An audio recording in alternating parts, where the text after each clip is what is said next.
The fishing communities in places like Peterhead, maybe even in Torry, have a favourite hymn which begins, "Will your anchor hold in the storms of life?" And we can see how relevant that is to a fishing community. You just have to go out on a winter's day or an autumn day when there's a bit of a wind blowing, and look at the ships parked out in the bay waiting to come into Aberdeen Harbour. They're there with their anchors down, but the anchor has to hold, because if it doesn't hold, either the ship will swing broadside on to the waves, which is not a very good way to be, or the anchor will drag, and the ship will either collide with some other ships or be driven onto the shore. So it's important then for the anchor to hold. And this ties in with Deuteronomy, our first reading, because we need an anchor sometimes in the storms of life. And that anchor is our faith very often. And we turn to our faith to hold us steady the way the anchor holds the ship steady. The writer of Deuteronomy says, but where are we going to find that faith? Do we go and look up the Bible? Do we turn to the priest, or the deacon, or the sisters? Where do we find that anchor? And the answer is within yourself. God is there with you. God is in your heart and in your mind. As the ancient Greek philosopher worked out, and he was a pagan, Plato said, in every man and woman there is a divine spark.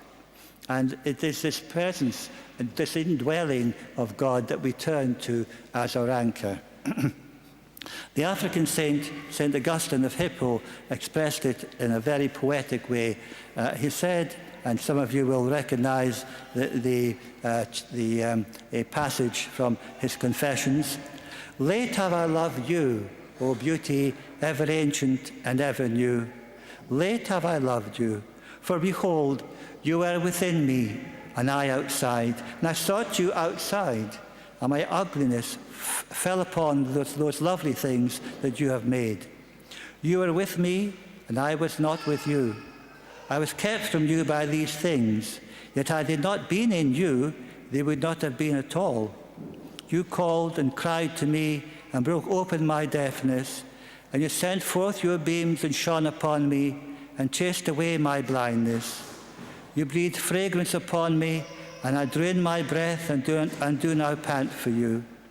I tasted you, and now I hunger and thirst for you. You touched me, and I burned for your peace. You stir us up, O Lord, and make us find joy in praising you, since you have made us for yourself, and our hearts find no rest until they rest in you." Which is a rather beautiful and poetic way of expressing what we've just read in the first lesson of Deuteronomy, how God is indwelling within us. And we have the gospel, which shows us how to put that indwelling into practice. It's that well-known story of the Good Samaritan. And the important thing about it is that the Samaritan is the hero. The lawyer was Jewish. Samaritans were anathema. It was rather like asking, if I may take a footballing simile, rather like asking a Celtic supporter to go to the help of a Rangers supporter. And we know the animosity that exists with them. I was telling the people I've just been up in Torry, I've been telling the people about an incident which happened when I was a boy of about 10, and I was a server. We did quite a large church. It wasn't a cathedral, it was a large church, but we had quite a big corps of servers, and there was about 5 or 6 of us all togged up, waiting to go into Mass. And it was a holiday time. It must have been July or August. And we had a supply priest, as I'm a supply priest, we had a supply priest from Glasgow. We were just about to go on to the altar, and he turned to us boys and said, hands up those who support Celtic. Well, all the boys put their hands up except me, because I was either too stupid or I was too honest. But I didn't put my hand up. And this priest, and it's remained with me ever since, said to me, get changed back into your ordinary clothes and go back into church. You're not serving my Mass. And it occurred to me that this is much the same response that would have the lawyer would have made about a Samaritan, that they were not on speaking terms, to put it lightly. But Jesus uses the Samaritan as the hero, because he is emphasizing that in the expressing the indwelling of the Holy Spirit in us, we have to regard everyone, no matter who they are, no matter how tribal they are. If they're a different tribe from us, still have to regard them as God's children, as having their spark of divine life in them. Today's Mass, today's prayer in the Mass, asks us, who call ourselves Christians, not to act in any way which is contrary to the name of Christ.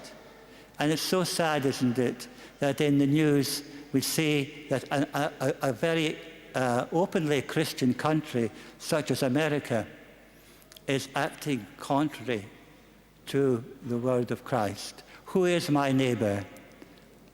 And they say, well, not that one, because he or she comes from a different community. That's not my neighbour. This one's my neighbour because they belong to my community. They're my colour. They believe the things that I believe. And this is so contrary to the gospel. So apart from praying for people to come to a realization that we too, we can't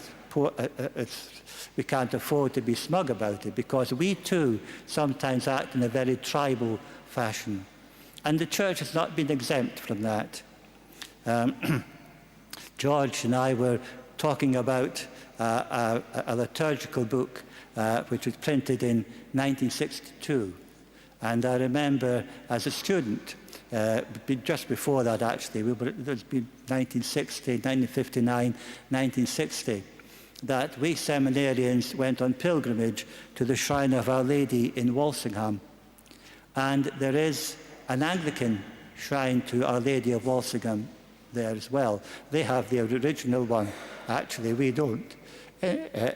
Anyway, before we went, a bishop wrote to the rector of the college and said, if any of your students go into the Anglican shrine, they're excommunicated. That doesn't happen now, but it did then. Tribalism, Samaritans and Jews. It keeps on coming in, keeps on being insidious, and we always have to be on our guard against it, so that we welcome everyone, we respect everyone, we acknowledge the spark of the Holy Spirit which is within them, and we try to act as Christ said, go and do the same yourself. In the Father, and of the Son, and of the Holy Spirit. Amen.